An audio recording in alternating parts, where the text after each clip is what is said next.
전 세계 언어학계가 지금 한 소년의 이야기에 주목하고 있습니다. 19년 동안 단 한 글자도 읽지 못했던 아이가 불과 6개월 만에 옥스퍼드 대학교에 당당히 합격했기 때문인데요. 옥스퍼드 입학사정관들은 이례적으로 면접을 2번이나 진행했다고 합니다. 영어가 아닌 한글로 답안을 작성하는 지원자를 처음 봤기 때문이죠. 새 언어를 완벽하게 구사하던 언어 천재가 사실은 문맹이었다니. 그런데 어떻게 한글 하나가 이 모든 걸 바꿔놓은 걸까요? UN 리더십 캠프에서 시작된 기적 같은 이야기, 지금 바로 들려드립니다. 옥스퍼드 대학교 면접실이에요. 하얀 벽, 무거운 침묵, 그리고 3명의 면접관이 저를 바라보고 있어요. 블레이크 학생, 혹시 지금 메모를 하고 있나요? 첫 번째 면접관이 궁금한 듯 물어봐요. 제 손에는 펜이 들려 있어요. 답안지에는 영어가 아닌 이상한 글자들이 빼곡히 적혀 있죠. 네, 죄송합니다. 저는 이 방법으로만 생각을 정리할 수 있어서요. 면접관들이 의아한 표정을 지어요. 그 글자는 한글이었어요.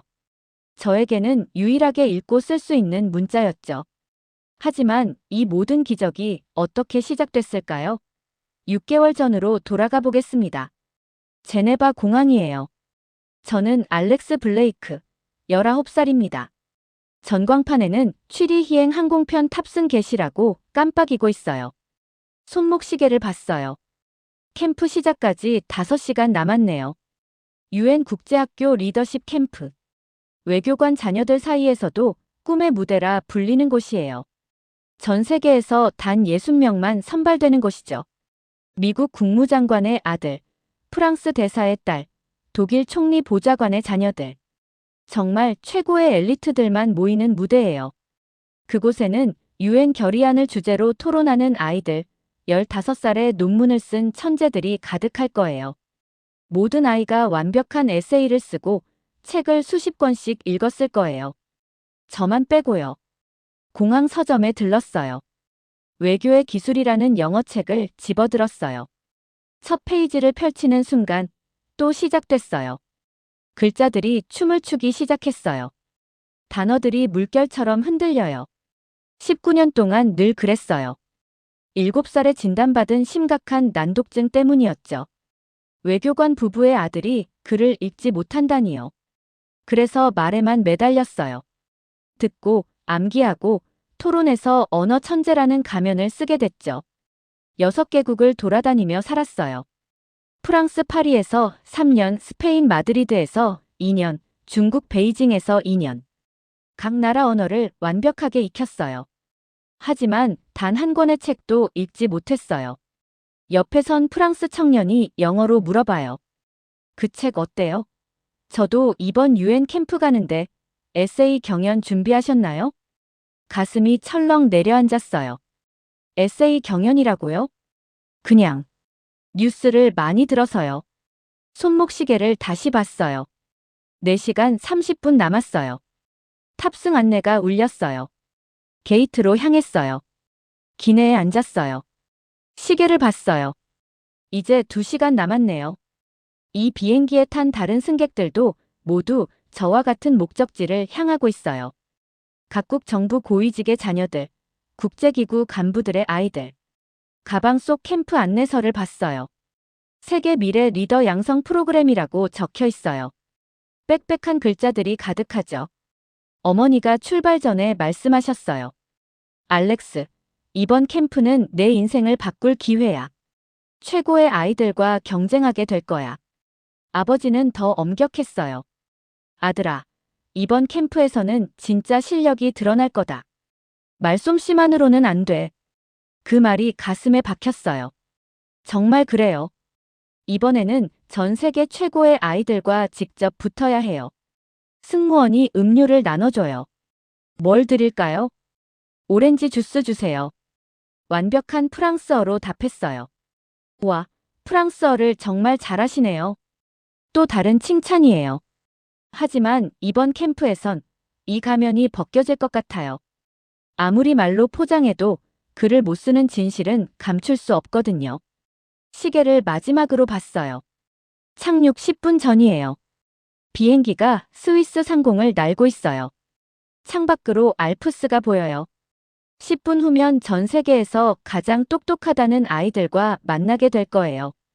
저만 빼고 모든 것이 완벽한 아이들과 말이에요. 친구들은 일기를 쓰고 편지를 보내고 시를 읽어요.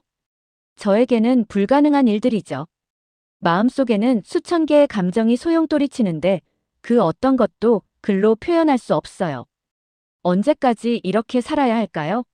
말은 할 수 있지만 마음은 표현할 수 없는 가면을 쓴 채로 살아가는 삶을요.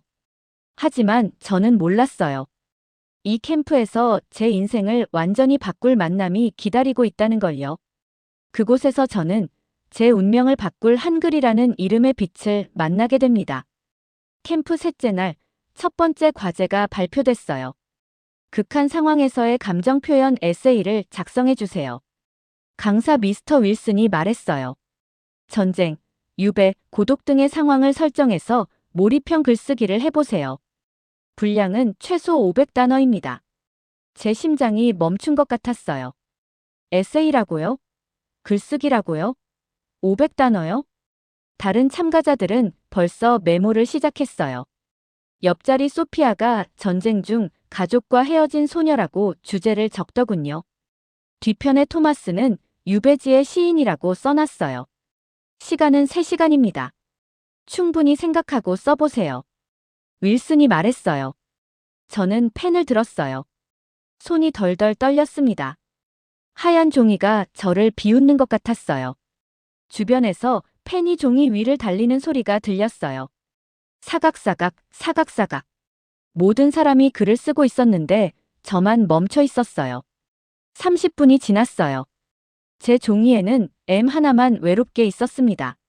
마음속에서는 수많은 이야기가 펼쳐지고 있었어요. 전쟁의 참혹함, 난민의 절망, 고독의 쓸쓸함. 모든 감정이 생생했어요. 새 언어로 완벽한 연설을 할 수 있었어요. 하지만 글자로는 한 줄도 만들 수 없었어요. 1시간이 지났어요. 다른 사람들은 벌써 한 페이지를 넘기고 있었어요. 저는 여전히 M 앞에서 멈춰 있었죠. 알렉스, 괜찮아. 마리아가 걱정스럽게 속삭였어요. 뭔가 써야 하지 않을까? 저는 고개를 끄덕였지만 손은 움직이지 않았어요. 어떻게 설명하죠? 머릿속에는 완벽한 에세이가 있는데 그걸 글자로 옮길 수 없다고요? 2시간이 지났어요. 절망감이 밀려왔어요. 다른 사람들은 이미 결론 부분을 쓰고 있었어요. 토마스는 벌써 퇴고까지 하고 있더군요. 30분 남았습니다. 윌슨이 알려줬어요. 저는 포기했어요.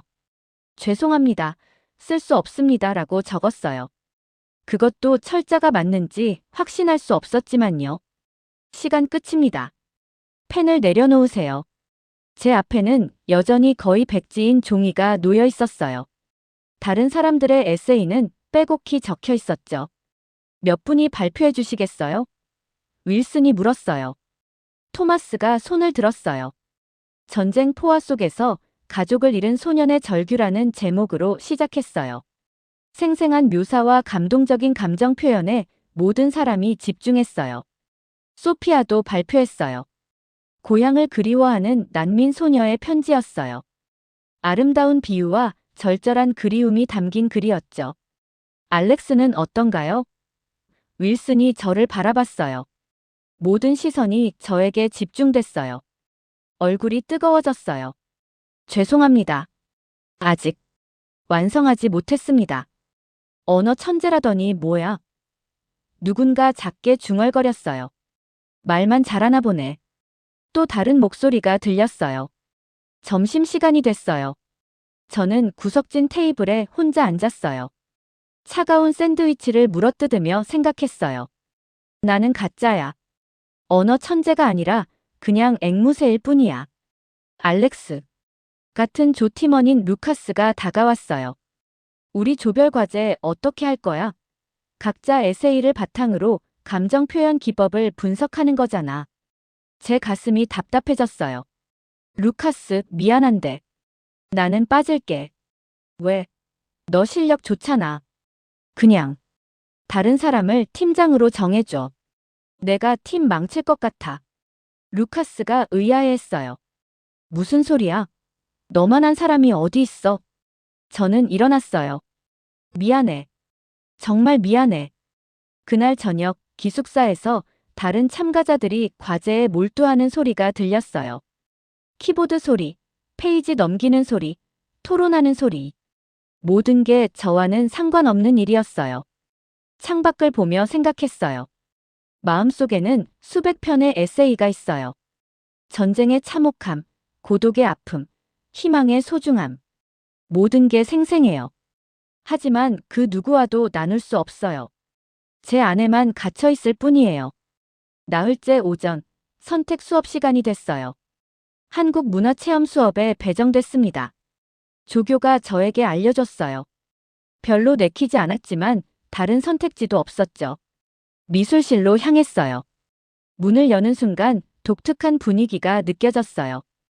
벽면 가득히 검은 붓글씨 작품들이 걸려 있었거든요. 안녕하세요. 중년의 한국인 여성이 웃으며 인사했어요. 저는 김선영입니다. 오늘은 한글 서예를 체험해 보겠어요. 한글이라고요? 처음 들어보는 문자명이었어요. 이 문자는 15세기에 창제된 한국 고유의 문자예요. 선생님이 설명하셨어요. 과학적 원리로 만들어져서 배우기 쉽고 표현력이 뛰어나죠. 저는 별 기대 없이 벽의 작품들을 둘러봤어요. 그런데 첫 번째 작품 앞에서 멈춰 섰어요. 대형 족자에 커다란 글자 하나가 쓰여 있었어요. 세 개의 선이 조화롭게 어우러진 모습이었죠. 이건 빛이라는 뜻이에요. 선생님이 설명해 주셨어요. 그 순간 믿을 수 없는 일이 벌어졌어요. 글자가 흔들리지 않았어요. 19년 만에 처음으로 문자가 제자리에 멈춰 있었어요. 저는 눈을 비비며 다시 봤어요. 여전히 또렷했어요. 물결처럼 일렁이지도 위아래로 춤추지도 않았어요. 그냥 거기에 단단히 서 있었어요. 선생님, 제 목소리가 떨렸어요. 이 글자가 정말 안정적으로 보이네요. 네, 한글은 시각적으로 매우 균형 잡힌 문자예요. 자음과 모음의 배치가 규칙적이거든요. 저는 다른 작품들을 둘러봤어요. 사랑, 희망, 평화, 꿈. 모든 글자가 놀라울 정도로 선명했어요. 19년 동안 경험해 본 적 없는 시각적 안정감이었어요. 혹시 저는 조심스럽게 물었어요. 이 문자들을 직접 써볼 수 있을까요? 물론이죠. 그게 오늘 수업 내용이에요. 선생님이 제게 붓과 먹을 주셨어요. 먼저 간단한 자음부터 시작해 보세요. 비읍부터 해볼까요? 저는 붓을 들었어요. 손이 떨렸지만 이번엔 달랐어요. 두려움이 아니라 설렘 때문이었어요. 세로선을 그었어요. 놀라웠어요. 제가 쓴 글자가 종이 위에 있었어요. 흔들리지 않고 뒤틀리지 않고 그대로 있었어요. 잘하셨네요. 이도 해보세요. 이번엔 세로선 하나였어요. 간단했지만 의미가 깊었어요. 제가 쓴 두 번째 글자였거든요. 이제 이 둘을 합쳐서 비를 써보세요. 비읍과 이를 조합했어요. 비가 완성됐어요. 제가 쓴 첫 번째 음절이었어요. 눈물이 맺혔어요. 19년 만에. 정말 19년 만에 글자를 썼어요. 이상하네요. 저는 중얼거렸어요. 왜 이 문자는 볼 수 있을까요? 선생님이 관심 있게 물어보셨어요. 혹시 다른 문자에 어려움이 있으신가요? 저는 망설였다가 말했어요. 네. 심각한 난독증이 있어요. 19년 동안 글을 읽지 못했어요. 그런데 한글은 왜인지 또렷하게 보여요. 그럴 수 있어요. 선생님이 고개를 끄덕이셨어요. 한글은 다른 문자와 구조가 달라요. 자음과 모음이 규칙적으로 배치되고 각 글자가 발음기관의 모양을 형상화했거든요. 시각적, 청각적으로 더 직관적일 수 있어요. 저는 더 많은 글자를 써보고 싶었어요. 수업이 끝날 때까지 저는 몇 개의 글자를 더 썼어요.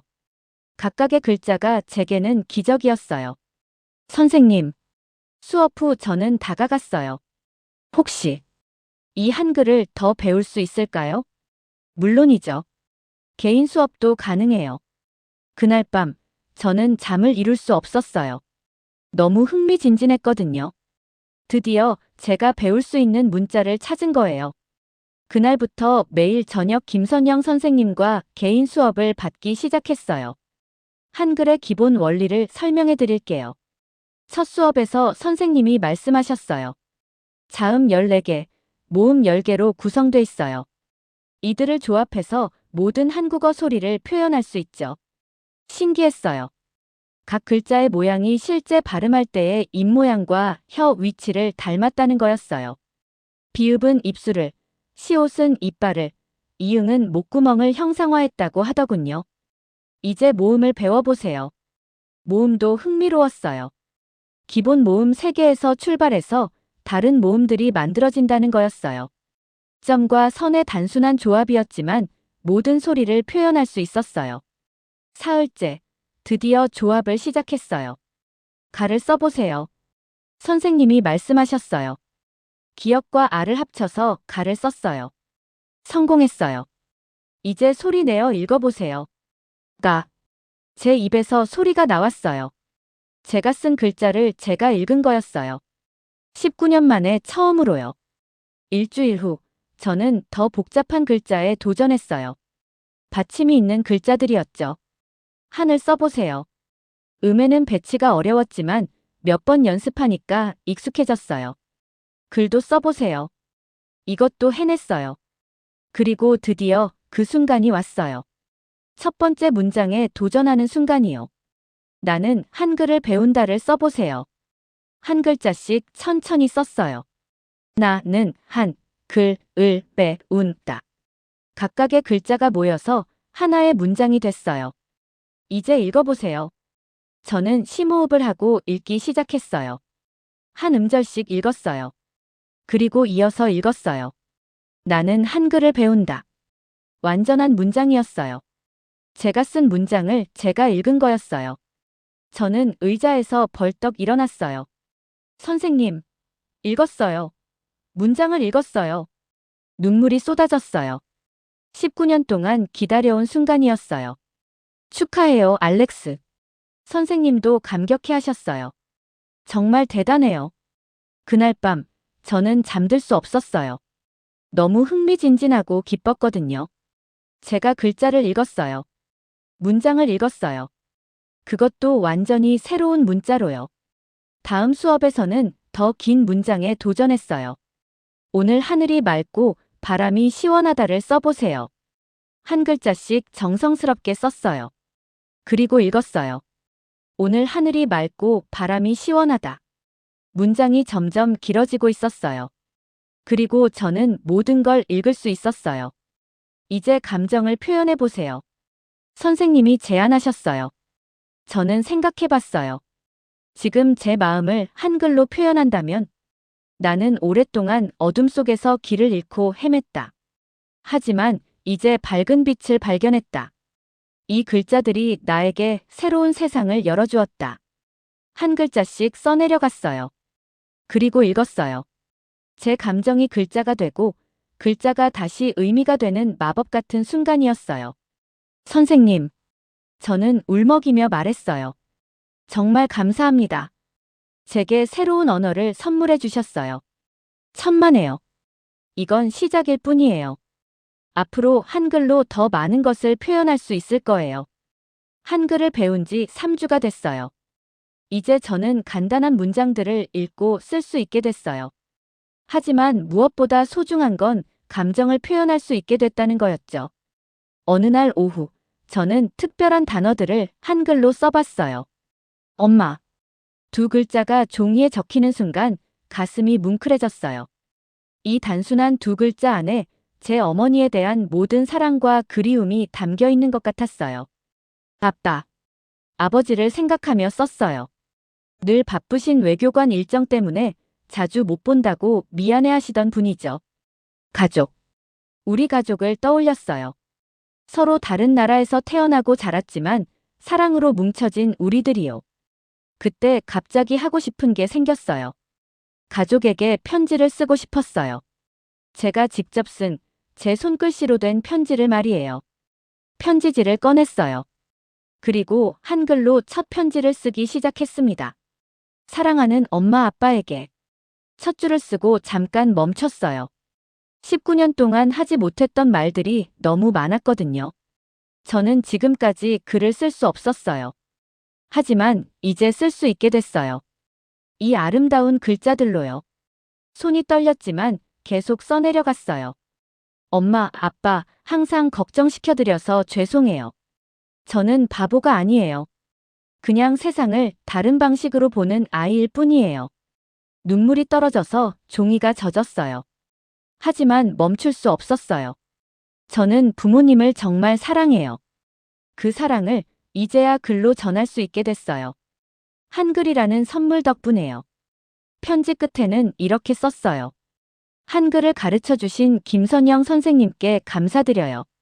그리고 무엇보다 저를 포기하지 않고 사랑해 주신 부모님께 감사해요. 사랑하는 아들 알렉스가. 편지를 완성하고 나서 다시 읽어봤어요. 제가 쓴 글이 제게 읽혔어요. 19년 만에 처음으로 제 감정이 글자가 되고 그 글자가 다시 제게 의미로 돌아왔어요. 다음 날 저는 그 편지를 국제 우편으로 보냈어요. 부모님이 받으시면 얼마나 놀라실까요? 아들이 처음으로 손편지를 보낸 거니까요. 며칠 후 어머니에게서 전화가 왔어요. 알렉스, 편지 받았어. 정말 감동이었어. 어머니의 목소리가 떨리고 있었어요. 엄마도 울고 계세요? 당연하지. 내가 처음으로 써준 편지인데. 19년을 기다렸잖아. 아버지도 전화를 바꿔 받으셨어요. 아들아, 정말 자랑스럽다. 한글이라는 게 그렇게 특별한 문자구나. 네, 아빠. 저에게는 기적 같은 문자예요.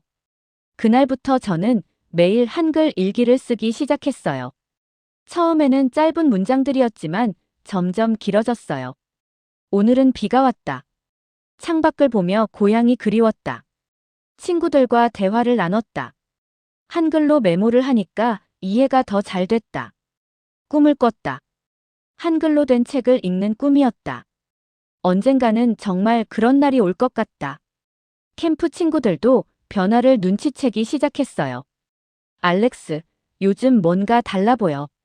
마리아가 말했어요. 더 자신감 있어 보이고 행복해 보여. 특별한 일이라도 있었어? 루카스가 물었어요. 저는 미소 지었어요. 새로운 언어를 하나 배웠어요.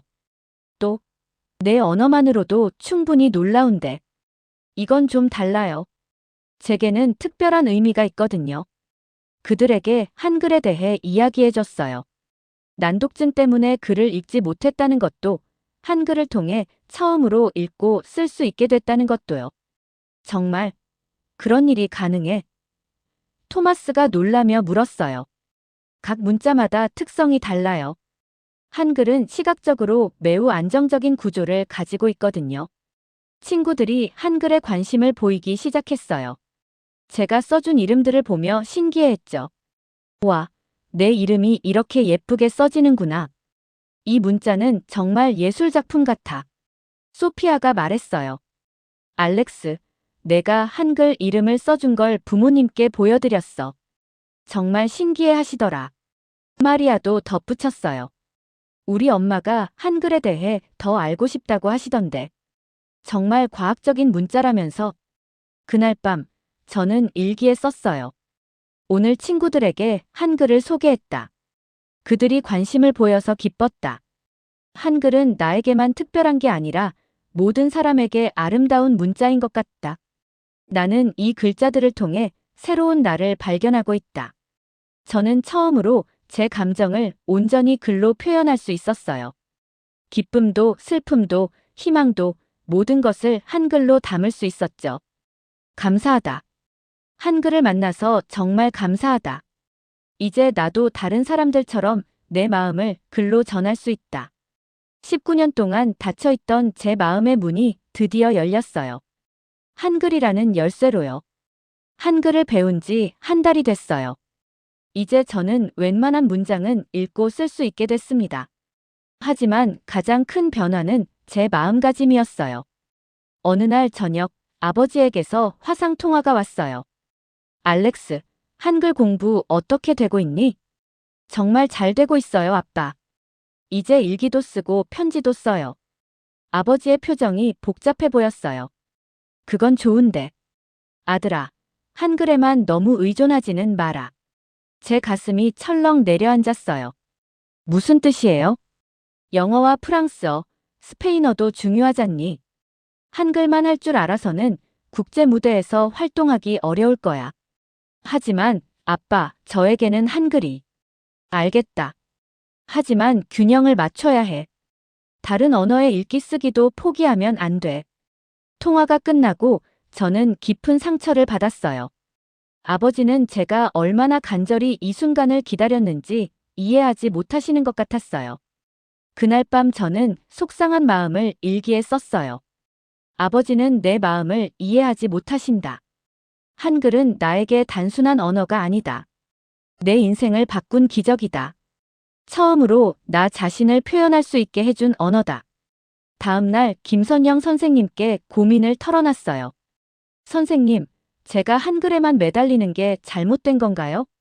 선생님이 제 어깨에 손을 올리시며 말씀하셨어요. 알렉스, 한글이 당신에게 문을 열어준 거예요. 이제 이 경험을 바탕으로 다른 언어에도 도전해 볼 수 있을 거예요. 다른 언어요? 네. 한글로 영어 단어의 발음을 적어보는 것부터 시작해 보세요. 한글을 징검다리로 사용하는 거죠. 그 아이디어가 흥미로웠어요. 저는 시도해 봤어요. 영어 단어 러브를 한글로 적었어요. 그리고 그 한글을 읽으면서 영어 발음을 연상했어요. 신기하게도 이 방법이 효과가 있었어요. 뷰티풀, 원더풀. 한글이 제게 영어를 배우는 새로운 방법을 알려준 거였어요. 몇 주 후, 저는 부모님께 편지를 또 썼어요. 이번에는 한글과 영어를 섞어서요. 사랑하는 엄마 아빠. 저는 지금 한글을 통해 영어를 배우고 있어요. 한 언어가 다른 언어를 배우는데 도움이 되다니 놀라워요. 한글은 저에게 단순히 새로운 문자가 아니에요. 세상과 소통할 수 있는 다리가 됐어요. 이것이 저에게 얼마나 소중한지 이해해 주시기 바라요. 사랑하는 아들 알렉스가. 부모님의 반응은 놀라웠어요. 어머니가 다시 전화를 주셨어요. 알렉스, 내 편지를 보니까 정말 많이 달라진 게 느껴져. 한글이 내게 자신감을 준 것 같아. 네, 엄마. 이제는 제 생각과 감정을 표현할 수 있어요. 아버지도 태도가 바뀌셨어요. 아들아, 미안하다. 아빠가 성급하게 판단했구나. 내가 찾은 방법이 옳은 것 같아. 괜찮아요, 아빠. 저도 처음에는 혼란스러웠어요. 하지만 이제 확실해요. 한글은 제게 새로운 시작을 준 거예요. 캠프 마지막 주가 다가왔어요. 최종 발표회가 있었는데 각 참가자가 자신의 경험과 성장을 발표하는 시간이었어요. 저는 고민했어요. 무엇을 발표할까? 그리고 결심했어요. 제 이야기를 솔직하게 들려주기로요. 발표 제목을 정했어요. 한글로 다시 태어난 소년. 준비하면서 저는 한글과 영어를 섞어서 발표문을 작성했어요. 한글로 핵심 내용을 정리하고 영어로 번역해서 발표하는 방식이었죠. 내 이야기. 나는 19년 동안 글을 읽지 못했다. 하지만 한글이 나를 구했다. 이제 나는 새로운 사람이다. 연습을 하면서 느꼈어요. 한글이 제게 준 건 단순히 읽고 쓰는 능력이 아니었어요. 자신감이었고 희망이었고 새로운 가능성이었어요. 드디어 캠프 마지막 날이 왔어요. 최종 발표회가 열리는 날이었죠. 강당에는 60여 명의 참가자와 강사들이 모였어요. 각국에서 온 외교관 자녀들이 자신의 경험을 나누는 시간이었어요. 제 차례가 다가오면서 심장이 뛰기 시작했어요. 하지만 이번에는 달랐어요. 두려움이 아니라 설렘이었어요. 다음은 알렉스 블레이크입니다. 사회자가 제 이름을 불렀어요. 저는 무대로 걸어갔어요. 한 달 전과는 전혀 다른 기분이었어요. 손에는 한글로 정리한 메모가 들려 있었죠. 안녕하세요. 저는 마이크 앞에 섰어요. 제 이름은 알렉스 블레이크입니다. 오늘 여러분께 특별한 이야기를 들려드리고 싶어요. 청중들이 집중하기 시작했어요. 저는 19년 동안 난독증으로 고생했습니다. 제 목소리가 강당에 울려 퍼졌어요. 단 한 줄의 글도 읽을 수 없었죠. 웅성거림이 들렸어요. 많은 사람들이 놀라는 표정이었어요. 영어, 프랑스어, 스페인어를 유창하게 말할 수 있었지만 글자는 전혀 읽을 수 없었어요. 여러분이 보시기에는 언어 천재였지만 사실 저는 제 감정조차 글로 표현할 수 없는 아이였습니다. 저는 한글 메모를 살펴봤어요. 그리고 계속했어요. 그런데 이곳에서 한글이라는 문자를 만났습니다. 무대 뒤 스크린에 한글로 쓴 빛이라는 글자가 나타났어요. 이 글자가 보이시나요? 이것은 빛이라는 뜻의 한글입니다. 제가 19년 만에 처음으로 읽을 수 있었던 글자예요. 청중들이 더욱 집중했어요. 한글은 15세기에 창제된 과학적인 문자입니다. 자음은 발음기관의 모양을, 모음은 천지인의 모양을 본떠 만들었죠. 이 체계적인 구조가 저에게는 시각적으로 안정감을 주었어요. 저는 손이 떨리지 않았어요. 오히려 더 자신있게 말할 수 있었어요. 지난 한 달 동안 저는 한글을 배웠습니다. 그리고 드디어 제 감정을 글로 표현할 수 있게 됐어요. 스크린에 제가 쓴 한글 문장이 나타났어요. 나는 오랫동안 어둠 속에서 길을 잃고 헤맸다. 하지만 이제 밝은 빛을 발견했다. 이것은 제가 직접 쓴 문장입니다. 19년 만에 처음으로 제 마음을 글로 표현한 거예요. 박수가 터져 나왔어요. 몇몇 사람들이 눈물을 흘리고 있었어요. 한글은 저에게 단순한 문자가 아닙니다. 새로운 세상으로의 문을 열어준 열쇠예요. 이제 저는 한글을 통해 다른 언어도 배우고 있어요. 한글로 영어 발음을 적어가며 영어 읽기에도 도전하고 있습니다. 제가 한글로 적은 영어 단어들이 스크린에 나타났어요. 러브, 뷰티풀, 원더풀. 언어에는 경계가 없다는 걸 배웠어요. 한 언어가 다른 언어의 다리가 될 수 있어요. 가장 중요한 건 포기하지 않는 거예요. 저는 마지막 메시지를 전하고 싶었어요. 여러분 모두에게도 저만의 한글 같은 것이 있을 거예요. 아직 발견하지 못했더라도 포기하지 마세요. 저는 19년을 기다렸지만 결국 찾았어요. 여러분도 반드시 찾으실 수 있을 거예요. 저는 한글로 된 메시지를 마지막으로 보여줬어요. 희망을 잃지 마세요. 여러분의 빛을 찾으세요. 우레와 같은 박수가 쏟아졌어요. 사람들이 일어서서 박수를 보내주었어요. 저는 꿈꾸던 그 순간을 마침내 경험하고 있었어요. 무대를 내려오자 많은 사람들이 저에게 다가왔어요. 정말 감동적이었어요. 용기를 주는 이야기였어요. 한글에 대해 더 알고 싶어요. 김선영 선생님이 저를 꼭 안아주셨어요. 알렉스, 정말 자랑스러워요. 당신은 한글의 가장 훌륭한 홍보대사예요. 그날 밤, 저는 일기에 썼어요. 오늘 나는 무대에 섰다. 19년 만에 처음으로 당당하게 내 이야기를 했다. 한글이 나에게 준 것은 글자 그 이상이었다. 자신감이었고 희망이었고 새로운 시작이었다. 나는 더 이상 글을 읽지 못하는 아이가 아니다. 나는 한글로 다시 태어난 소년이다.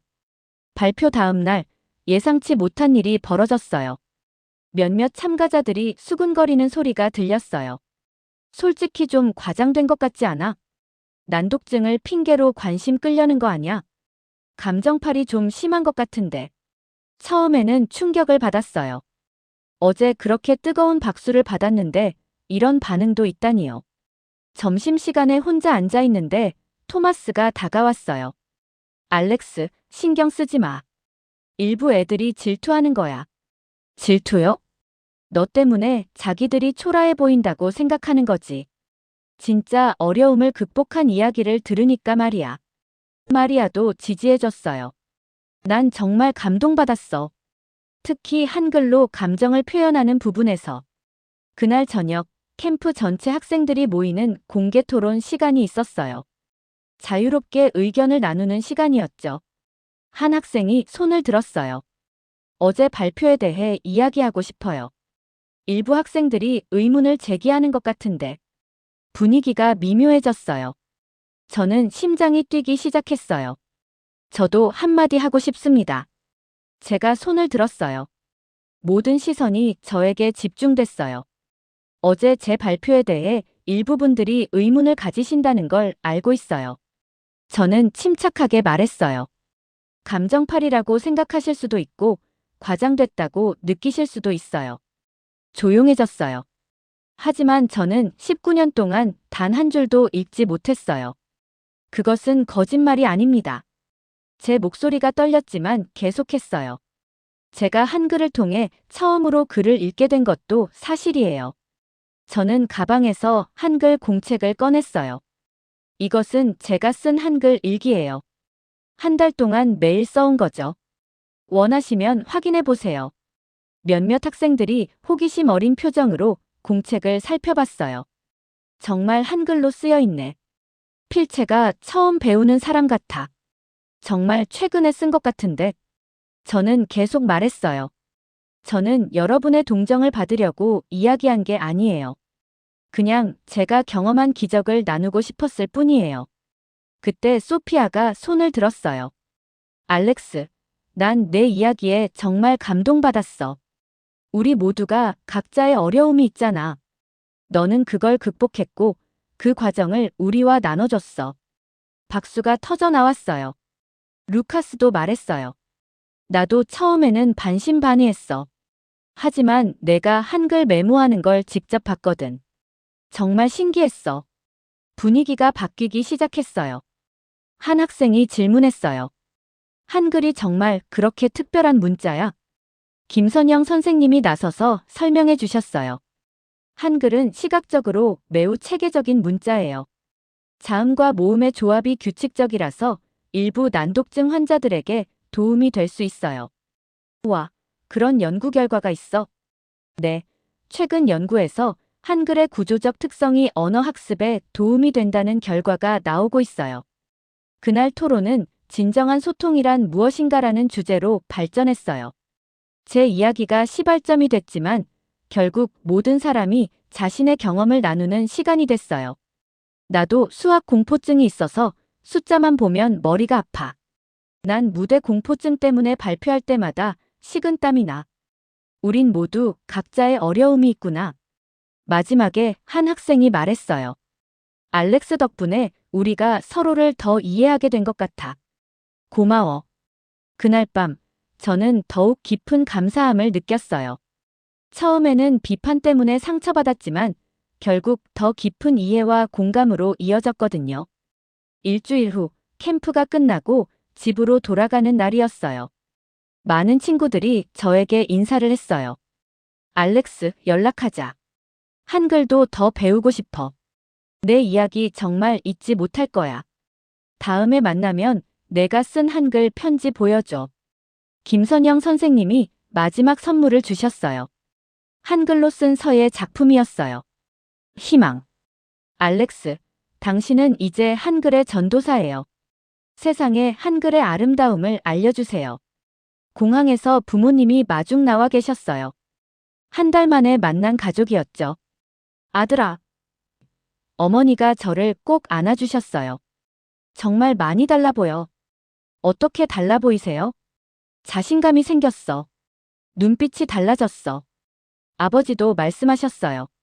내 발표 영상을 봤다. 정말 자랑스러웠어. 집에 도착해서 저는 제 방에 한글 서예 작품을 걸었어요. 희망이라는 글자가 제 방을 밝혔어요. 그날 밤 일기에 썼어요. 나는 이제 완전히 새로운 사람이 되었다. 한글이 나에게 준 것은 글자 그 이상이었다. 자신감, 희망, 그리고 다른 사람들과 진정으로 소통할 수 있는 힘이었다. 앞으로 나는 한글과 함께 더 큰 세상을 향해 나아갈 것이다. 6개월 후, 저는 옥스퍼드 대학교 국제관계학과에 지원서를 제출했어요. 자기소개서 첫 문장은 이렇게 시작됐어요.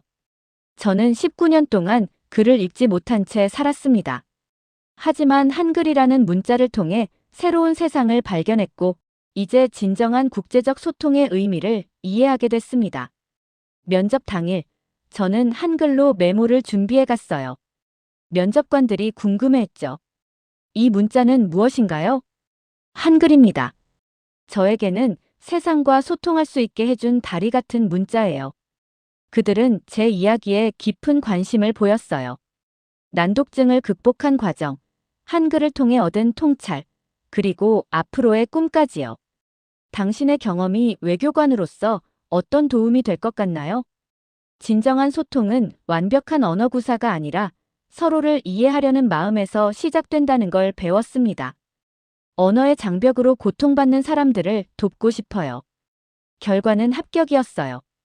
그것도 장학금과 함께요. 지금 저는 한글 브릿지 프로젝트를 운영하고 있어요. 난독증이나 학습 장애가 있는 아이들에게 한글을 가르치는 프로그램이에요. 벌써 20여 명의 아이들이 한글을 통해 글 읽기의 첫 걸음을 내디뎠어요. 얼마 전에는 국제언어학학회에서 발표할 기회도 얻었어요. 한글의 시각적 안정성이 난독증 학습자에게 미치는 영향이라는 주제였죠. 한글은 단순히 하나의 문자가 아닙니다. 제가 발표에서 말했어요. 소외된 사람들에게 새로운 가능성을 열어주는 희망의 상징입니다.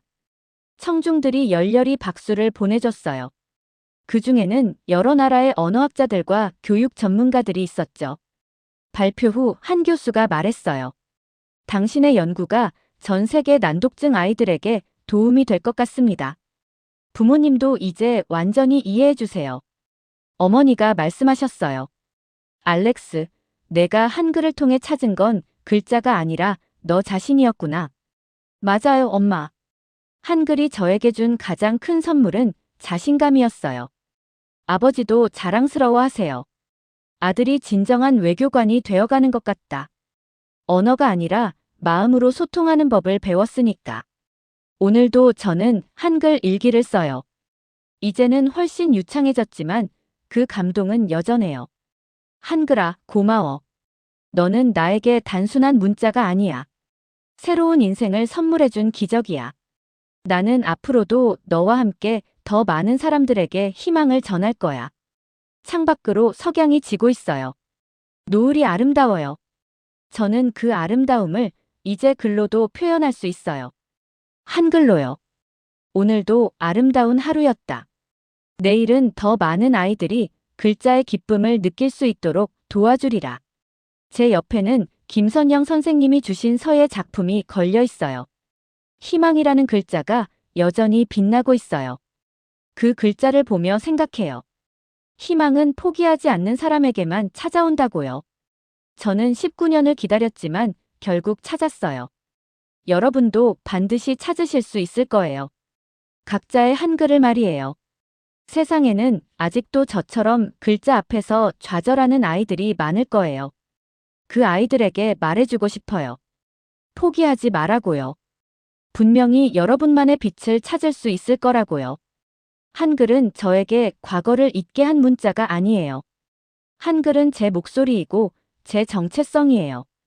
그리고 앞으로도 계속 제 인생의 동반자가 될 거예요.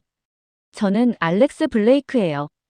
한글로 다시 태어난 소년이에요.